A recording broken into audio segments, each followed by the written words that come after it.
Hello CA final student, कैसे हैं आप लोग। जैन 26 का एग्ज़ाम खत्म हो चुका है और उसके रिव्यूज़ आप तक पहुंच ही गए होंगे। एग्ज़ाम टफ थे। अगर आप सेम स्ट्रेटजीज़ फॉलो कर रहे हैं, ब्लाइंडली प्रिपरेशन कर रहे हैं, तो आपके लिए May 26 का एग्ज़ाम भी टफ हो सकता है। इसीलिए मैंने आपके लिए लास्ट 5 अटैम्प्ट का पेपर एनालिसिस लेके आई हूँ, जिससे आपको आपके रिवीजन में हेल्प हो। ये एनालिसिस आपको देखना बहुत ज़रूरी है अपने रिवीजन को प्लान करने से पहले। इससे आपको पता चलेगा कि कौन से मोस्ट इंपॉर्टेंट चैप्टर्स हैं और उनके लिए आपका टाइम एलोकेशन क्या होना चाहिए। रिवीजन में आपको उनको ज़्यादा टाइम देना है। तो चलिए एक बार इस रिव्यू को देख लेते हैं। और मैं आपको एक चीज़ और बता दूं, मैंने मर्जर्स और एक्विजिशन का एक कॉन्सेप्ट रिवीजन वीडियो डाला था और 3 मोस्ट इंपॉर्टेंट क्वेश्चंस का एक रिवीजन वीडियो डाला था। अगर आपने वो रेफ़र नहीं किया तो आप वो भी रेफ़र कर सकते हैं, क्योंकि उसमें से एक क्वेश्चन MCQ में पूछा था। तो चलिए हम देख लेते हैं ये रिव्यू। इस वीडियो में हम FR का एनालिसिस देखने वाले हैं। अगर आपको बाकी सब्जेक्ट का भी एनालिसिस देखना है और ये PDF की अगर आपको ज़रूरत है तो आप टेलीग्राम चैनल को सब्सक्राइब कर सकते हैं, और बाकी के चैप्टर्स के बाकी के सब्जेक्ट के एनालिसिस देखने के लिए आप इस चैनल को सब्सक्राइब कर सकते हैं और बेल आइकन दबाना मत भूलना। कोई भी इंपॉर्टेंट वीडियो आएगा तो आपके पास तक पहुँच जाएगा। अब चलो ये देखते हैं हम। अब इसमें ना इस एनालिसिस में मैंने May 24 से Jan 26 का एनालिसिस किया है, और इसमें मैंने जो भी थ्योरी क्वेश्चंस पूछे थे जिस भी चैप्टर से, तो मैंने उसके आगे T लिख दिया, उस कितने मार्क्स का पूछा था और उसके आगे मैंने T लिख दिया, जिससे आपको पता चल जाए कि ये थ्योरी क्वेश्चन है। जैसे यहाँ पर ये सारे थ्योरी क्वेश्चन थे।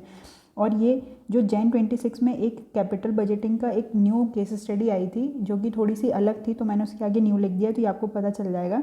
अब मैं एक बार बता दूं कि ये एनालिसिस मैंने किया क्यों है। ये एनालिसिस आपका फर्स्ट रिवीजन जब आप करेंगे तो उस टाइम पे, मतलब जितने भी आप रिवीजन करने वाले हैं, आप उसके लिए प्लान कर रहे हैं, ये आपको बहुत हेल्प करने वाला है। ये आपका जो आप रिवीजन के लिए चैप्टर्स को प्रायोरिटी देंगे, क्या एलोकेशन होगा, टाइम एलोकेशन क्या होगा आपके रिवीजन में किसी भी चैप्टर के लिए, वो आप इसको ध्यान में रखते हुए करना, तो आपका स्मार्ट रिवीजन हो जाएगा। आप इंपॉर्टेंट चैप्टर्स को बार बार रिवाइज कर पाएंगे। तो मैं आपको बता दूं कि इस एनालिसिस के थ्रू मैंने कुछ इंपॉर्टेंट चैप्टर्स भी निकाले हैं जो आपको अपनी प्रायोरिटी लिस्ट पे रखना है, जिससे कि क्वेश्चंस डिस्क्रिप्टिव पार्ट में भी आ रहे हैं और MCQ पार्ट में भी आ रहे हैं। और इस एनालिसिस में मैंने आपका डिस्क्रिप्टिव पार्ट अलग रखा है और MCQ पार्ट अलग रखा है, जिससे आपको ये पता चल पाए कि MCQ किस चैप्टर से कितने मार्क्स का MCQ आया था। तो हम एक बार देख लेते हैं कि Jan 26 में आप देखो कि एक रिस्क मैनेजमेंट से थ्योरी से क्वेश्चन आया था, एक सिक्योरिटी एनालिसिस से थ्योरी क्वेश्चन आया था, और एक सिक्योरिटाइजेशन से थ्योरी क्वेश्चन आया था, और स्टार्टअप से ये 4 चैप्टर से थ्योरी क्वेश्चंस आए थे। अब इसके बाद आप देखो यहाँ पर फॉरेक्स से आपकी 16 मार्क्स का आया था, जिससे 6 मार्क्स की केस स्टडी थी और 10 मार्क्स का आपका डिस्क्रिप्टिव पूछा था। 12 मार्क्स का म्यूचुअल फंड आया। आजकल म्यूचुअल फंड से काफ़ी क्वेश्चंस आ रहे हैं, या तो डिस्क्रिप्टिव प्लस MCQ दोनों में ही आ रहा है। तो म्यूचुअल फंड्स को बहुत अच्छे से प्रिपेयर करना। इसमें एक भी कॉन्सेप्ट आपका ऐसा नहीं वीक नहीं होना चाहिए, क्योंकि इससे अच्छा खासा कवरेज हो रहा है।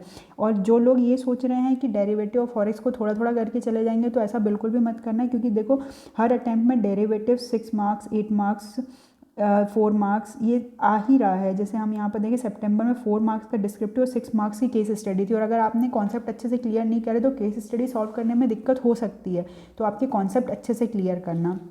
और जैसे यहाँ पर एक ये देखो, म्यूचुअल फंड के बाद यहाँ पर पोर्टफोलियो से हमारे पास कितने 8 मार्क्स का डिस्क्रिप्टिव और 6 मार्क्स की केस स्टडी आ रही है। सिक्योरिटी वैल्यूएशन से 4 मार्क्स का डिस्क्रिप्टिव, 6 मार्क्स की केस स्टडी। तो केस स्टडी के लिए ना कॉन्सेप्ट बहुत अच्छे से क्लियर करना ज़रूरी है, क्योंकि MCQ के लिए आप अलग से प्रैक्टिस मत करना, टाइम वेस्ट होगा। MCQ को अटैम्प्ट करने का सबसे अच्छा तरीका है कि आप जब पढ़ रहे हो तो आपके कॉन्सेप्ट अच्छे से क्लियर हों, तो आपको MCQs जो आएंगे एग्जाम में वो अपने आप बन जाएंगे।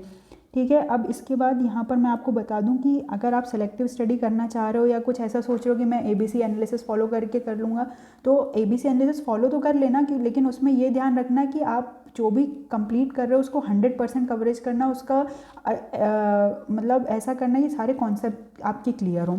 तो इसके लिए मैं कुछ इंपॉर्टेंट चैप्टर की लिस्ट भी बता देती हूँ जो May 26 के लिए इंपॉर्टेंट है।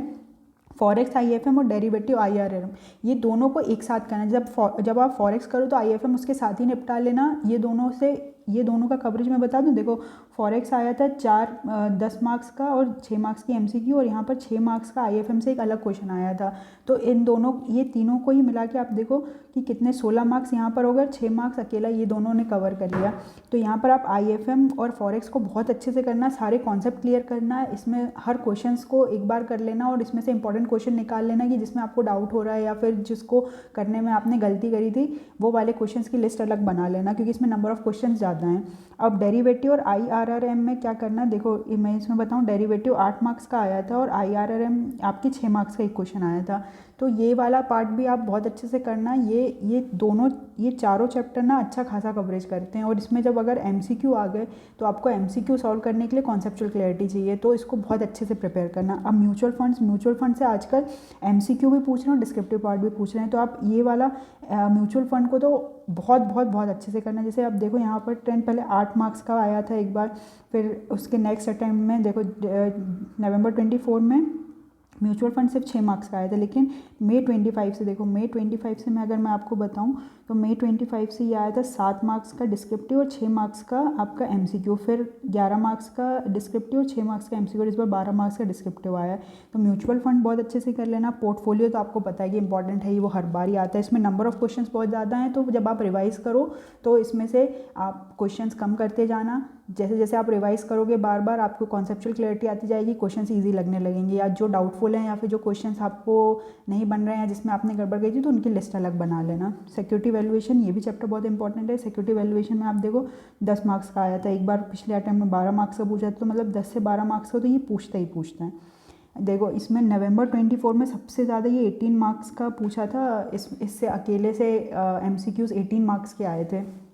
तो आपको बहुत अच्छे से प्रिपेयर करने की ज़रूरत है इसमें, क्योंकि इस बार AFM का पेपर टफ था। तो सारे चैप्टर्स करना, सारे कॉन्सेप्ट, अभी टाइम है, बिल्कुल सेलेक्टिव स्टडी पे अभी मत जाना, पूरा जान लगा देना, लेकिन सेलेक्टिव स्टडी पे मत जाना, क्योंकि किसी भी चैप्टर से कुछ भी पूछ रहा है MCQ, कुछ भी आ रहा है डिस्क्रिप्टिव ICI, कोई एक चैप्टर पे नहीं आ रहा, और चैप्टर के वो टॉपिक पूछ रहा है जिससे काफ़ी टाइम से नहीं पूछा हो, या बच्चों को सबसे ज़्यादा डाउट रहता है या कम समझ में आता है। तो कोई भी टॉपिक मत छोड़ना, हर टॉपिक की पूरी अंडरस्टैंडिंग लेना, ठीक है। तो ये एनालिसिस आप अपने नेक्स्ट रिवीजन में रेफ़र कर लेना। ये इसका PDF मैं अपने टेलीग्राम चैनल पर शेयर कर दूँगी, तो आप वहाँ से जाके डाउनलोड कर लेना।